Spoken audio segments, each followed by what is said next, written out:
Bonjour, mon nom c'est Valérie Pelletier, je suis chef de service à la Maison du Petit Blanchon.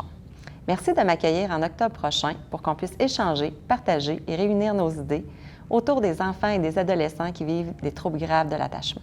C'est en mai 2012 qu'on a ouvert la Maison du Petit Blanchon. Les deux constats majeurs étaient qu'on avait plusieurs enfants de 4-5 ans qui avaient fait plusieurs familles d'accueil puis qu'on n'arrivait pas à stabiliser dans leur famille. Donc, ça finissait qu'ils faisaient 4-5 milieux de vie dans une petite vie de 4-5 ans. Aussi, quand on n'avait pas de ressources de familles d'accueil qui pouvaient les accueillir, on se retrouvait en foyer de groupe avec des enfants de 9 à 12 ans. Donc, ça faisait aucun sens pour nous. Et c'est là qu'on a décidé d'ouvrir la Maison du Petit Blanchon puis de changer nos pratiques pour aider ces enfants-là. La ressource accueille des enfants de 3 à 8 ans, garçons et filles, qui ont vécu des traumas complexes, de l'abus sexuel, de l'abus physique, de la négligence chronique, de l'abandon à répétition. Évidemment, tous ces traumas font en sorte que l'enfant est dysfonctionnel dans l'ensemble des sphères de sa vie. Lors de ma conférence, on va aborder les approches cliniques et le modèle sur le trauma complexe qu'on utilise auprès des enfants.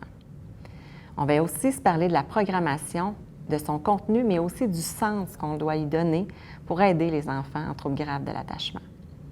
Finalement, on va se parler de nos outils et des ateliers cliniques qui vont faire en sorte que l'enfant va pouvoir se développer à son plein potentiel et pouvoir enfin intégrer un nouveau milieu de vie permanent. À la Maison du Petit Blanchon, on a développé une expertise clinique autour des enfants qui doivent être hébergés en lien avec les troubles de l'attachement sévère. On a réussi, malgré le fait qu'on est une institution, à créer un milieu de vie apaisant, sécurisant, former un cocon autour de l'enfant qui fait en sorte qu'il peut développer son plein potentiel.